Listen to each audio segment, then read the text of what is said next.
Salam jumpa. Assalamualaikum warahmatullahi wabarakatuh. Selamat datang kembali di Tunggu Learning. Pada sesi ini kita akan bahas mengenai audit asuransi dan etika profesi sesi ke-8, yaitu secara spesifik akan bahas mengenai bukti audit dan isu etika yang muncul karena bukti audit tersebut. Ada dua standar audit yang akan dibahas di sesi ini. Yang pertama adalah SA500, yaitu mengenai bukti audit secara umum. Yang kedua adalah SA501, yaitu mengenai bukti audit atas pertimbangan yang khusus, misalnya berkaitan dengan sediaan. Karena sediaan itu macam-macam bentuknya. Ada yang ada fisiknya, tapi eh, padat, tapi ada juga yang fisiknya tapi cair, yang mana memiliki resiko yang berbeda antara dua jenis tersebut misalnya. Sehingga ada pertimbangan khusus untuk memperoleh bukti atas sediaan. Ada juga sediaan yang ada di gudangnya perusahaan, tapi juga ada yang di gudang bukan milik perusahaan misalnya. Terus kemudian yang kedua berkaitan dengan litigasi dan klaim. Jadi ada permasalahan hukum, ya, ini yang bisa diklaim. Ini juga akan ada pertimbangan khusus untuk bukti auditnya itu seperti apa yang bisa digunakan sebagai dasar untuk membuat suatu opini. Yang terakhir adalah yang berkaitan dengan laporan segmen, ya, karena memang laporan segmen ini memiliki berbagai perbedaan khusus, ya, sehingga ini juga perlu diperhatikan secara khusus oleh auditor. Nah, kalau kita lihat judulnya dari materi sesi ini, yaitu bukti audit dan masalah etika, tentu saja kita bisa mengingat kembali apa itu pengauditan. Seperti misalnya bagi yang belum pernah menonton, bisa menonton video di atas ini tautannya. Nah, pada video pengalaman pengauditan tersebut, saya menjabarkan apa itu pengauditan, dan di dalamnya dijelaskan cukup jelas, yaitu bahwa pengauditan adalah suatu proses yang sistematis yang digunakan untuk memperoleh bukti secara objektif. Nah, di sini ada dua hal yang paling tidak kita perlu pahami, bukti audit dan memperolehnya itu harus secara objektif. Ya, karena itu ketika kita bicara mengenai bukti audit, mau tidak mau kita harus secara berdampingan juga bicara mengenai isu etika yang berkaitan dengan bukti ini tadi. Objektif ini adalah salah satu prinsip dasar etika profesi yang harus ditegakkan oleh auditor. Sehingga otomatis dalam mengambil bukti atau memperoleh bukti itu prinsip dasar etika profesi itu harus selalu ditegakkan. Mari kita masuk ke pembahasan mengenai bukti audit.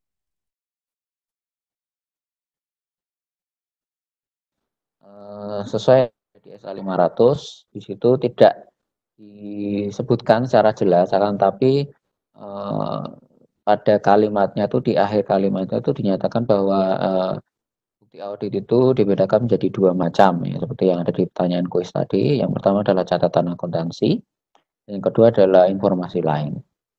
Nah, untuk membedakan antara catatan akuntansi dan informasi lain ini memang harus dilihat buktinya secara langsung, atau paling tidak secara umum kita bisa melihat bukti ini seperti apa. Jadi kalau yang namanya catatan akuntansi itu semua terdiri dari semua bukti yang berkaitan dengan laporan keuangan secara langsung, gitu ya. Jadi misalnya tadi di kuis itu kalau nggak salah ada beberapa pertanyaan berkaitan dengan ini. Kayak misalnya bank statement tadi di kuis. Bank statement itu adalah merupakan, atau rekening koran itu ya istilahnya, itu adalah merupakan laporan atas transaksi yang ada di bank, termasuk saldo-saldo yang ada di bank yang diterima oleh perusahaan dan dari bank. Nah, karena itu meskipun isinya adalah saldo-saldo, akan tapi kita tahu bahwa di catatan akuntansi kita punya saldo buku, sementara bank itu ada saldo bank. Nah, ini merupakan bagian saldo banknya, sehingga dia tidak bisa kita masukkan sebagai catatan akuntansi, tapi kita masuk sebagai informasi lainnya. Ya, tapi kalau semacam sales invoice, terus kemudian bukti-bukti pembayaran yang berkaitan dengan transaksi, dan nanti dari bukti itu kemudian dicatat ke dalam jurnal, terus kemudian posting ke buku besar dan sampai jadi laporan keuangan, itu maka ini adalah catatan akuntansi. Ya. Jadi cara membedakannya seperti itu kira-kira.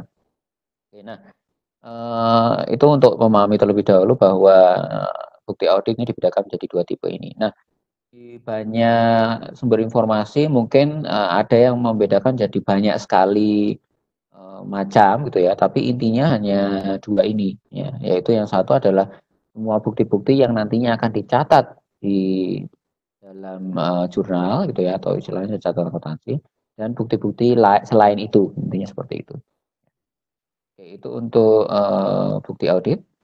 Terus kemudian selanjutnya kita akan bahas mengenai prosedur-prosedur audit yang bisa dilakukan untuk mengumpulkan bukti-bukti ini tadi.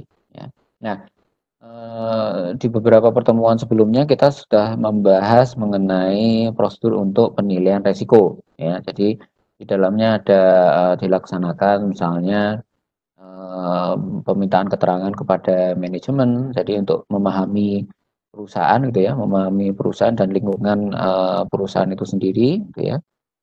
Terus kemudian ada pelaksanaan prosedur analitis gitu ya, sampai kemudian melakukan inspeksi dokumen dan lain-lain. Ini merupakan bagian untuk melakukan asesmen terhadap resiko untuk mendapatkan bukti. Nah, salah satu aspek kenapa prosedur yang perlu dilakukan untuk memperoleh bukti itu adalah menilai resiko, karena resiko ini nantinya berhubungan dengan kecukupan dari bukti itu sendiri. Ya, tadi di pertanyaan juga sudah ada salah satu jawabannya adalah yang mempengaruhi kecukupan. Salah satunya kalau kalian jawab resiko mestinya benar, mau resiko audit gitu ya, atau resiko deteksi gitu ya, itu mestinya benar. Nah, ketika kita membahas resiko ini, maka berhubungan dengan kecukupan bukti tadi. Semakin tinggi resiko, biasanya kita butuh bukti yang lebih banyak supaya resikonya bisa dibuat lebih rendah, misalnya seperti itu. Ya.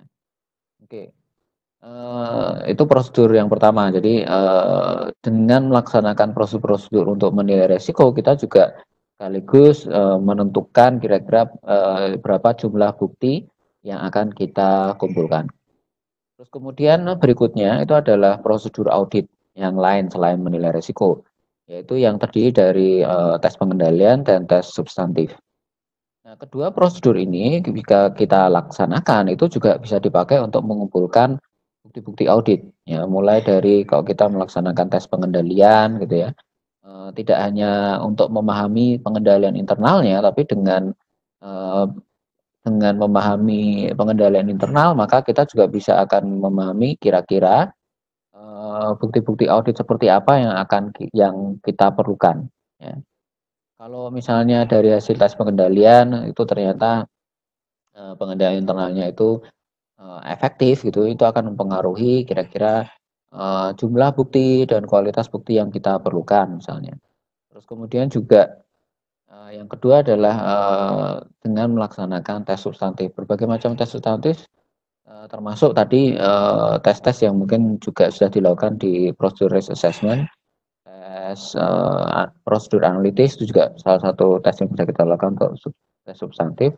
Tapi levelnya memang pada level asersi yang lebih kecil dibanding dengan risk assessment prosedur yang levelnya itu lebih ke perusahaan secara umum.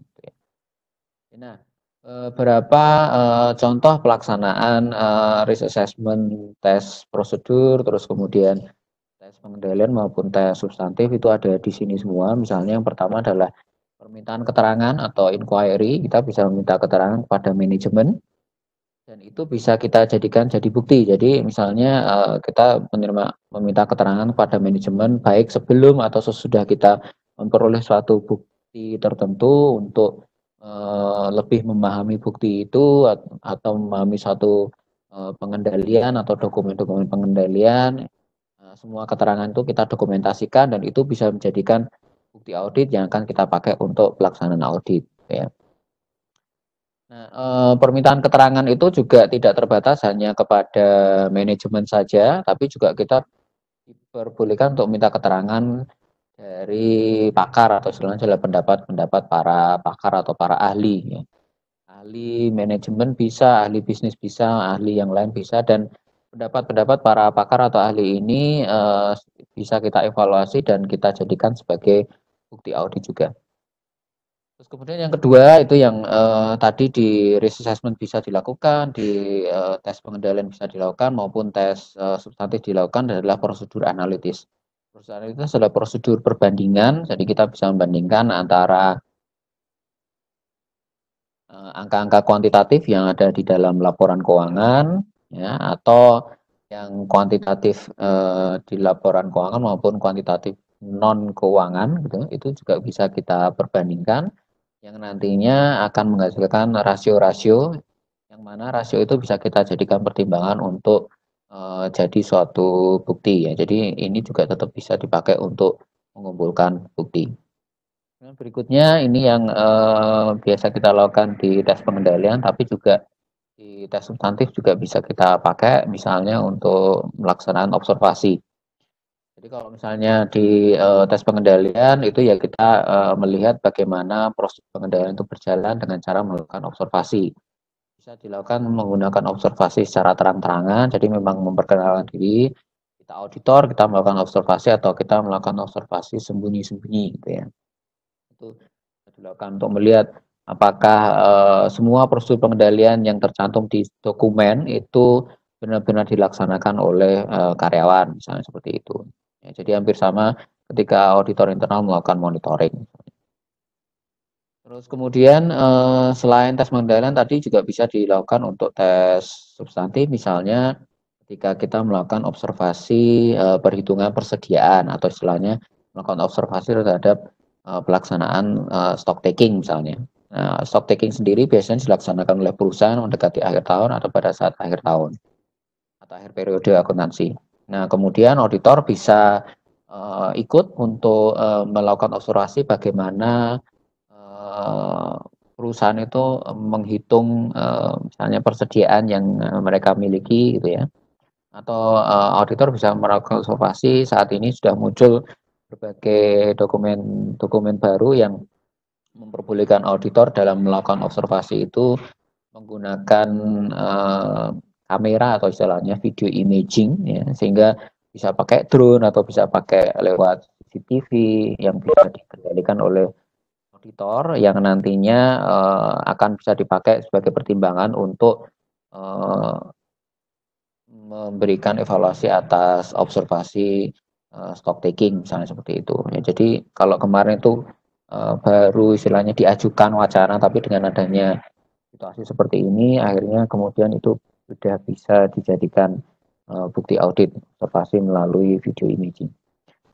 Terus kemudian berikutnya adalah kita juga bisa melakukan prosedur inspeksi. Jadi inspeksi di sini dibagi jadi dua. Inspeksi bisa dilakukan terhadap dokumen. Jadi misalnya kalau kita mau menguji pengendalian internal, itu kita menguji pengendalian, itu kita bisa melakukan inspeksi terhadap dokumen-dokumen kebijakan, dokumen-dokumen prosedur, ya. Jadi untuk memastikan bahwa kebijakan-kebijakannya itu bisa kita evaluasi sesuai dengan standar yang kita acu, misalnya pakai KOSO atau COVID, gitu ya. Jadi ada istilahnya kuesionernya, nanti kita pastikan itu di dokumen kebijakannya juga sudah ada, sehingga kita melakukan inspeksi dokumen seperti itu.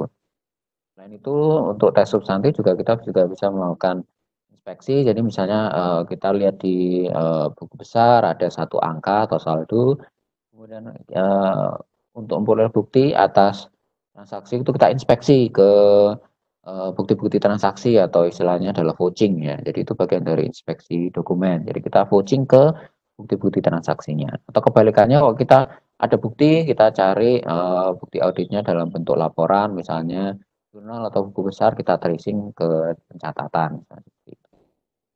Nah, selain dokumen, inspeksi juga bisa dilakukan ke aset secara fisik, gitu ya. Jadi kalau kita sebagai auditor, kita melakukan audit terhadap fixed asset.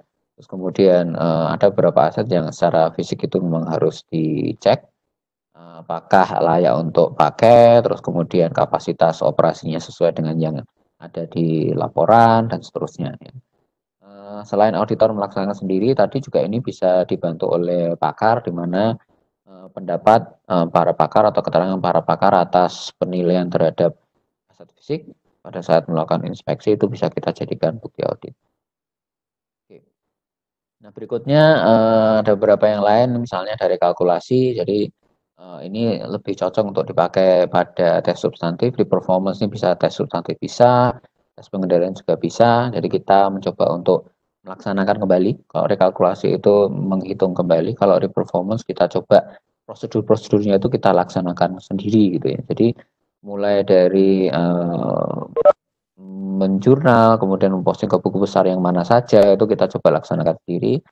Kalau pengendalian ya kita mencoba menjadi pura-pura jadi customer, terus kita sambil merasakan bagaimana prosedur pengendalian itu berjalan ya. Jadi kita bisa mendapatkan pengalaman sendiri ya performance. Kemudian yang terakhir adalah salah satu contoh prosedur ini biasanya ini untuk prosedur tes substantif ya. Jadi kita melakukan konfirmasi kepada pihak ketiga gitu. Konfirmasi kepada pihak ketiga tentu saja konfirmasinya ini bisa dilakukan dengan berbagai macam hal. Sifat konfirmasinya bisa yang positif, bisa negatif. Konfirmasi positif itu minta reply, kalau negatif itu tidak perlu di reply. Itu intinya kalau didiamkan aja berarti setuju, gitu ya. Terus kemudian yang dikonfirmasi juga tergantung. Ketika sifat buktinya itu kurang memenuhi syarat, salah satu syarat misalnya keandalan, maka untuk meningkatkan keandalan tersebut mungkin kita diwajibkan untuk melakukan konfirmasi misalnya untuk akun piutang. Akun piutang itu hampir semua bukti audit yang kita dapatkan itu berasal dari perusahaan itu sendiri, sehingga kalau dilihat dari keandalannya ada kemungkinan besar handal, tapi mungkin kita perlu diyakinkan lebih untuk memastikan bahwa keandalannya itu memenuhi syarat keandalan untuk bukti audit. Ya, sehingga uh, itu merupakan istilahnya dalam audit itu namanya skepticism ya, atau skepticism profesional ya, professional skepticism. Kalau kita skeptis secara profesional itu artinya meskipun ada buktinya, tapi karena kita tahu bahwa bukti-bukti ini adalah yang membuat dan menerbitkan adalah klien kita, maka untuk memastikan keandalannya kita akan konfirmasi ke pihak ketiga yang bertransaksi dengan klien kita, misalnya seperti itu. Nah, ini adalah beberapa contoh prosedur audit dipakai untuk mengumpulkan bukti-bukti tadi. Ya. Nah, berikutnya bukti audit yang kita kumpulkan tadi, kemudian kita evaluasi terlebih dahulu, gitu ya. Jadi tidak sembarangan bisa kita pakai sebagai bukti audit dalam rangka membuat opini, gitu ya, atau mengambil kesimpulan. Pertama harus kita pastikan bahwa bukti audit yang kita dapatkan atau yang kita peroleh itu cukup, ya, atau sufficient. Jadi dia harus memenuhi syarat kecukupan, itu yang pertama. Nah, syarat kecukupan ini tadi sudah saya ceritakan, ada di kuis juga sudah ditanyakan, paling tidak ada 3 faktor yang mempengaruhi syarat kecukupan. Kecukupan ini merefleksikan jumlah, ya, sehingga jumlahnya mencukupi. Yang pertama adalah populasi. Populasi adalah satu syarat di mana bukti audit itu harus bisa mewakili populasi itu sendiri. Sehingga kalau kita bicara mengenai populasi, mungkin beberapa hal seperti karakteristik dan lain-lain itu perlu kita perhatikan ya. Nah, ketika bukti-bukti audit itu bisa mewakili populasi, maka bukti audit itu bisa kita asumsikan cukup. Ya. Nah, selain mewakili populasi, jumlah juga bisa dipengaruhi oleh tingkat materialitas dan juga risiko, ya. Terutama risiko deteksi yang secara langsung, secara tidak langsung risiko audit. Nah, tingkat materialitas itu akan sangat berpengaruh, terutama tingkat materialitas pada pelaksanaan. Ya, tingkat materialitas pelaksanaan itu akan mempengaruhi kecukupan dari bukti. Jadi misalnya kalau kita menentukan tingkat materialitasnya itu adalah 10.000 US dollar misalnya, maka bukti-bukti itu bisa dikatakan cukup ketika bukti-bukti itu di atas 10.000 US dollar. Karena dia memenuhi tingkat materialitas. Atau kalau kita bicara tingkat materialitas pelaksanaan, ketika kita bisa menemukan atau mengumpulkan bukti-bukti yang mungkin jumlahnya di bawah 10.000 US dollar, akan tetapi ketika di total, gitu ya, ada satunya itu sekitar 1.000 US, tapi saya mengumpulkan 10, maka dari 10 itu kalau di total jadi 10.000, maka dia memenuhi tingkat materialitas pelaksanaan. Ini juga bisa kita anggap buktinya cukup. Ya. Karena itu kita bisa menambah bukti meskipun dari sisi jumlah satu bukti itu tidak memenuhi tingkat materialitas, ya. Tapi kalau di total 10 bukti bisa memenuhi tingkat materialitas, maka tetap bisa kita jadikan bukti atau memenuhi syarat kecukupan. Terus kemudian yang terakhir itu adalah resiko tadi. Jadi sama tadi di awal juga sudah saya ceritakan asesmen terhadap resiko itu penting kaitannya dengan bukti. Ketika kita memperoleh bukti, kita pastikan dengan bukti yang cukup itu bisa menurunkan tingkat resiko ke level yang dikehendaki oleh auditor atau yang sudah ditetapkan sebelumnya. Nah, kemudian syarat yang kedua, tadi yang pertama kecukupan, yang kedua adalah ketepatan atau appropriateness. Jadi syarat yang kedua ini berkaitan dengan kualitas dari bukti. Oh, tadi kuantitas atau jumlah, sekarang kualitas. Ketika bukti itu handal, maka kualitasnya dianggap bagus. Selain handal, dia juga harus relevan. Ya. Kehandalan dan relevansi dari bukti ini itu menyatakan bahwa suatu bukti itu akan berkualitas untuk dipakai mengambil satu kesimpulan dalam bentuk opini audit. Ya. Nah, untuk masing-masing kecukupan dan appropriateness, kalau resiko dan tingkat materialitas sudah kita bahas di pertemuan sebelumnya, kok tidak salah, atau yang kemarin. Untuk berikutnya, saya akan bahas sedikit mengenai sampling. Jadi kecukupan menggunakan sampel. Tadi kecukupan bisa pakai sampel, bisa berdasarkan tingkat materialitas maupun bisa berdasarkan resiko, ya. Kalau kita bicara mengenai sampling, ini kita masuk ke SA 2530. Sampling sendiri prosedurnya, kalau kita mau menjalankan sampling untuk mendapatkan bukti audit yang memenuhi syarat kecukupan, itu pertama kita harus memahami karakteristik dari populasi itu sendiri. Ya. Nah, karakteristik dari populasi ini bisa kita pakai untuk memahami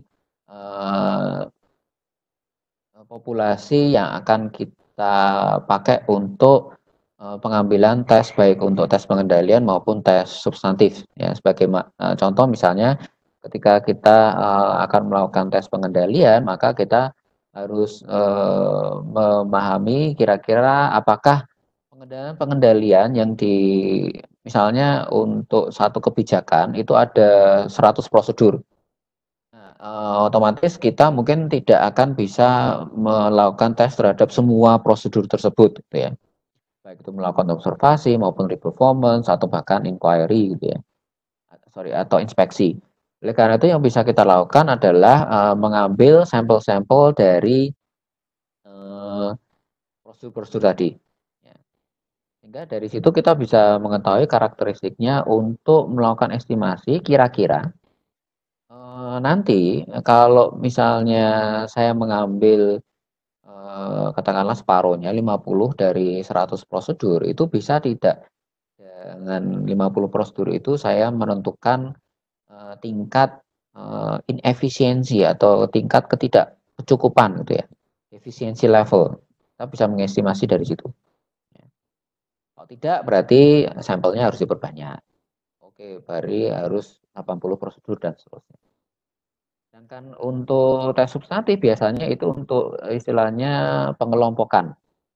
Pengelompokan atau istilahnya adalah stratifikasi. Jadi misalnya saya akan mengambil sampel untuk satu siklus, itu nanti mungkin akan saya kelompokkan berdasarkan akun.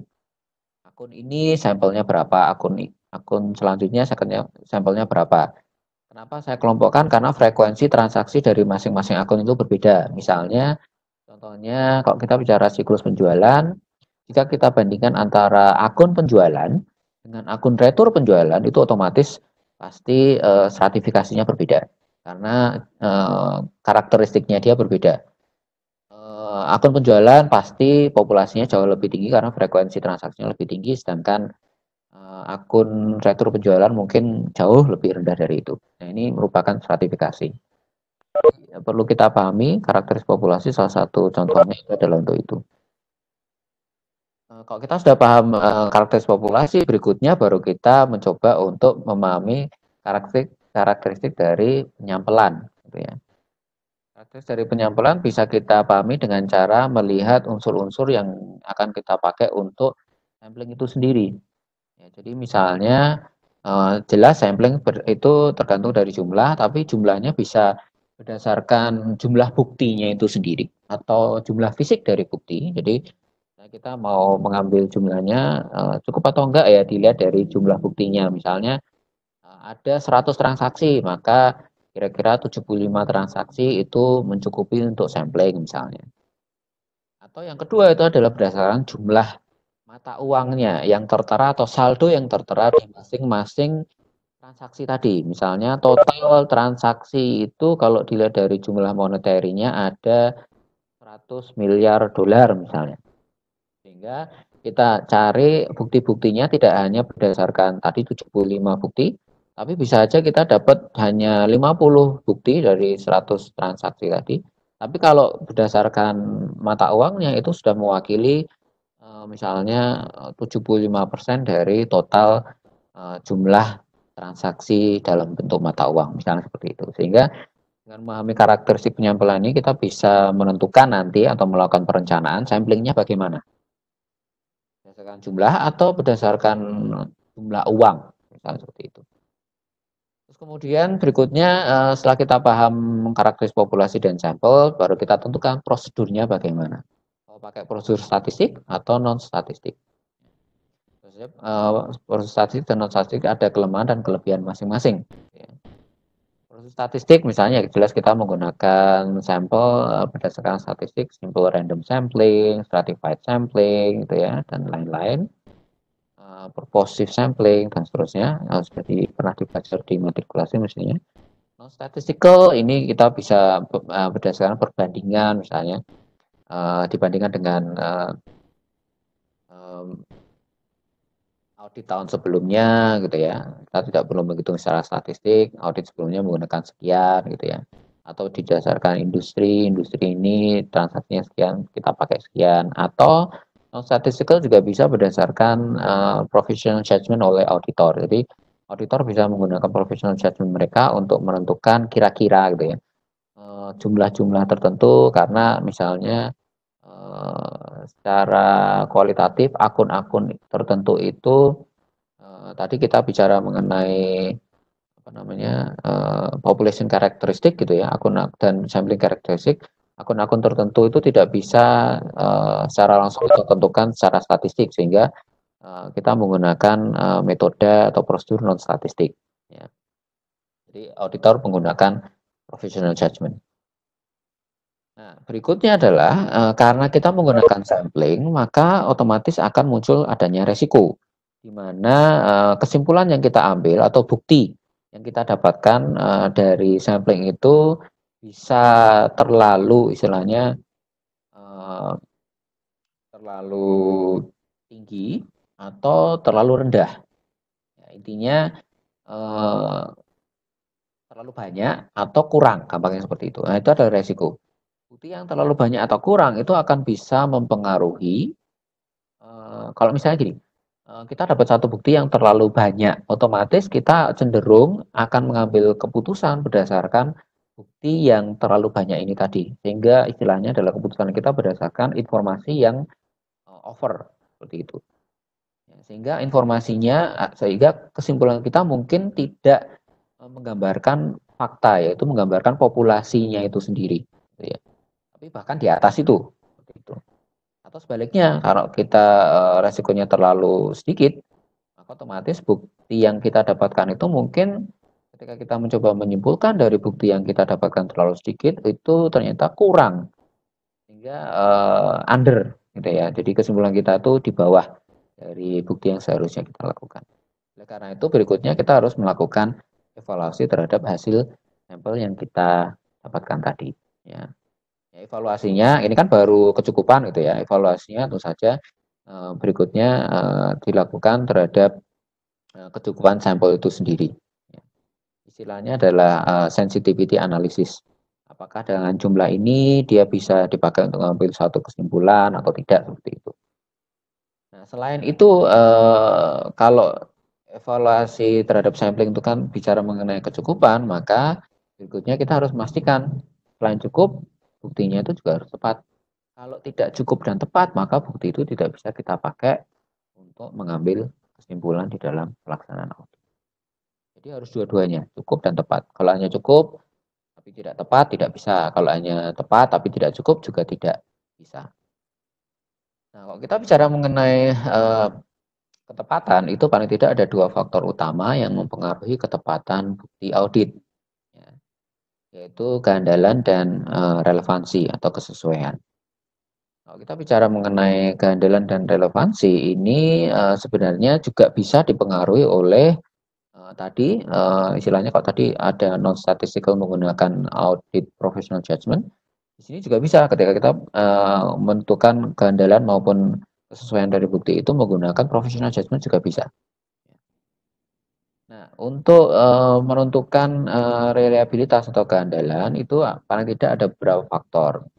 Kalau di SA itu dijelaskan sumber itu merupakan salah satu faktor yang mempengaruhi.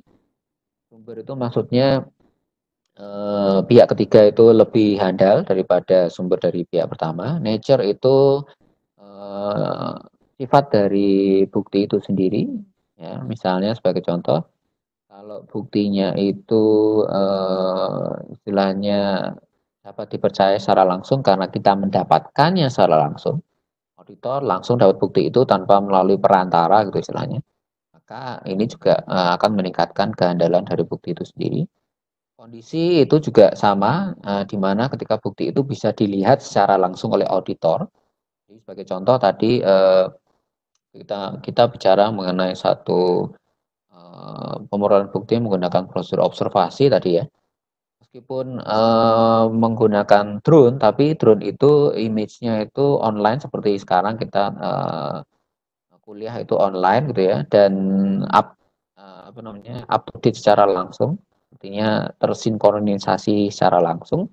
Maka bukti yang terlihat dan tersinkronisasi secara langsung ini adalah bukti yang kondisinya itu handal. Jika dibandingkan misalnya kuliah terus kemudian saya rekam, kemudian saya upload ke YouTube itu asinkron, itu meskipun memang hasil sinkronisasi sebelumnya, tapi upload ke YouTube itu kan asinkron sehingga kalau kita jadikan itu bukti audit itu dianggap kurang handal, misalnya sebagai contohnya seperti itu.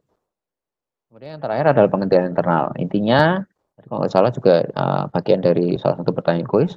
Kalau pengendaliannya bagus atau efektif, maka otomatis informasi yang dihasilkan dari pengendalian, yaitu bukti-bukti audit yang dihasilkan dari pengendalian itu, mestinya itu juga lebih handal dibandingkan jika bukti-bukti itu dihasilkan oleh pengendalian internal yang tidak efektif. Oke, dan yang terakhir itu adalah mengenai kesesuaian atau relevansi. Nah, sesuai terhadap apa gitu, pertanyaannya seperti itu. Nah, kesesuaian ini itu adalah sesuai terhadap tujuan audit atau istilahnya adalah asersi-asersi yang ada di dalam pelaksanaan audit. Jadi asersi keberadaan, asersi keterjadian, ya itu harus relevan terhadap asersi-asersi ini tadi. Ya, misalnya sebagai contoh, kalau kita bicara asersi keberadaan berarti relevan kalau misalnya tadi di soal adalah ketika saya melakukan audit terhadap satu siklus penjualan, maka bukti yang relevan adalah bukti-bukti yang sesuai dengan bukti-bukti yang memang berhubungan dengan siklus penjualan ini tadi. Misalnya kalau penjualan ya mestinya sales invoice seperti itu. Jadi relevan ya. Karena dia akan memenuhi aspek asersi keberadaan. Terus kemudian juga misalnya berkaitan dengan periode transaksinya itu sendiri. Dia akan relevan dengan asersi keterjadian, terjadinya pada saat tahun audit. Nah, akan tetapi ada beberapa bukti yang misalnya sebagai contoh bukti-bukti yang mungkin terjadinya tidak di tahun audit. Akan tetapi apabila auditor dapat membuktikan bukti ini misalnya buktinya tahun sebelumnya gitu ya. Bukti itu adalah bukti yang berkelanjutan. Sebagai contoh misalnya kontrak pembuatan satu gedung atau kontrak konsultasi di mana kontrak konsultasi itu melewati 1 tahun audit. Nah, konsultasinya bulan September, selesainya bulan Februari tahun berikutnya, misalnya seperti itu. Maka otomatis bukti kontrak yang dipakai yaitu kontrak awal sebelumnya, tahun sebelumnya, masih tetap bisa dipakai atau istilahnya masih relevan. Nah, kalau auditor bisa membuktikan bahwa ada hubungan antara bukti tahun sebelumnya ya dengan kejadian ada di tahun audit, maka meskipun bukan di periode yang sama, bukti itu tetap dianggap relevan. Dan kalau itu reliable, maka bukti itu bisa dipakai sebagai acuan untuk bukti audit dalam rangka menyimpulkan satu opini. Nah, demikian yang dapat saya sampaikan pada materi sesi ini. Untuk selanjutnya kita bisa diskusi lebih lanjut di sesi sinkron di kelas. Sampai jumpa. Assalamualaikum warahmatullahi wabarakatuh.